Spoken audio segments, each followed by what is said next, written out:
嗨，大家好！不知道你们有没有曾经想象过开着房车出去旅行？可是这房车这么大，不知道好不好开？这在里面住的感觉是什么？里面有厨房、洗澡、厕所怎么处理啊？如果你曾经有过这些疑问，或是有这些想象的话，也许今天这一集可以提供一些不一样的想法哦。大家好啊！欢迎来到孟教授的游牧人生，我们向外云游四海，向内探索心灵。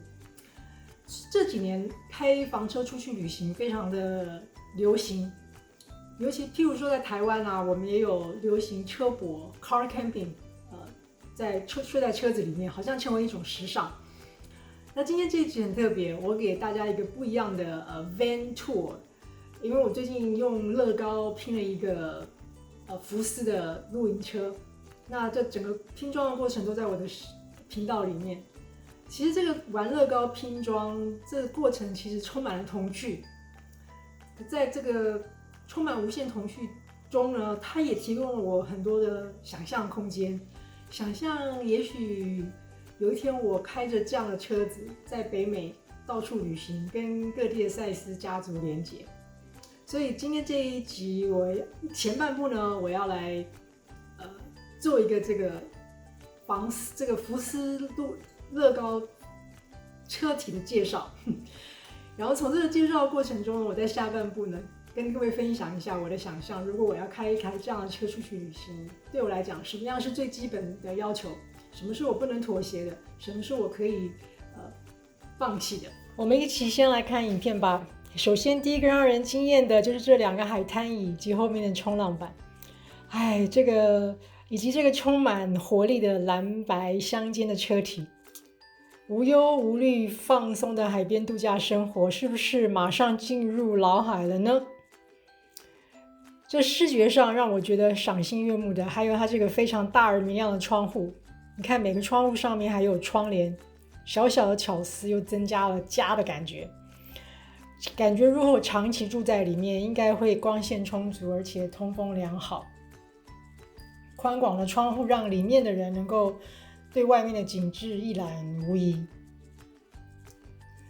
这款车最大的特色之一就是它可以展开的车顶帐篷。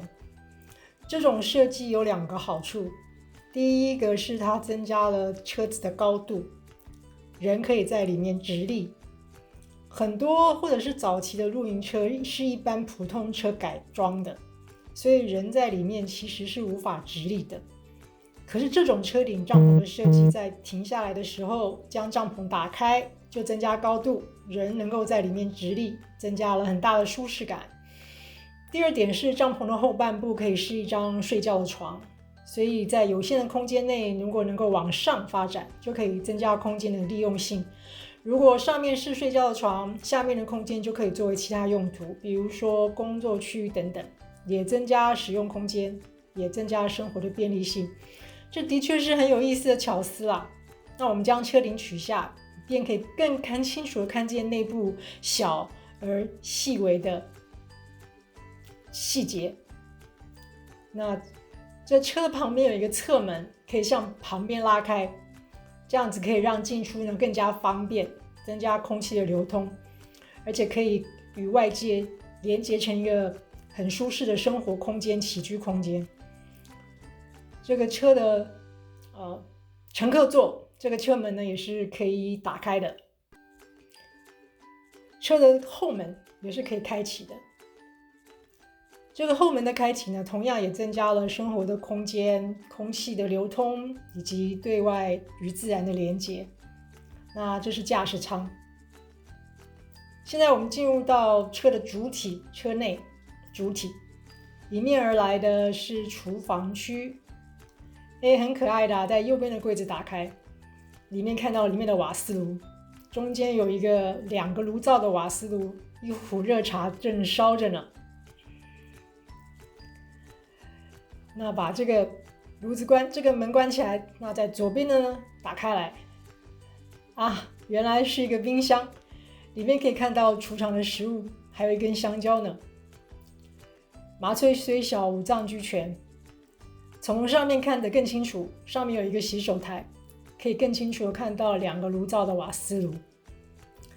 旁边的这个桌子是可以旋转收起来，然后需要的时候打开来。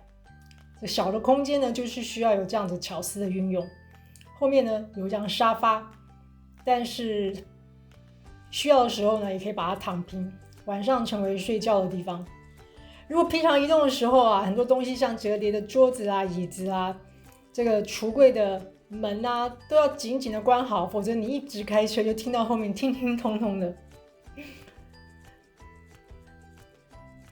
我们再看一次这个驾驶区，有2个座位，空间非常宽敞。最后一次从上往下看一次这个空间的设计，麻雀虽小五脏俱全，是不是有令人惊讶的细节呢？所以请继续观赏第2部分的影片，我们开始想象开 RV 的游牧人生吧。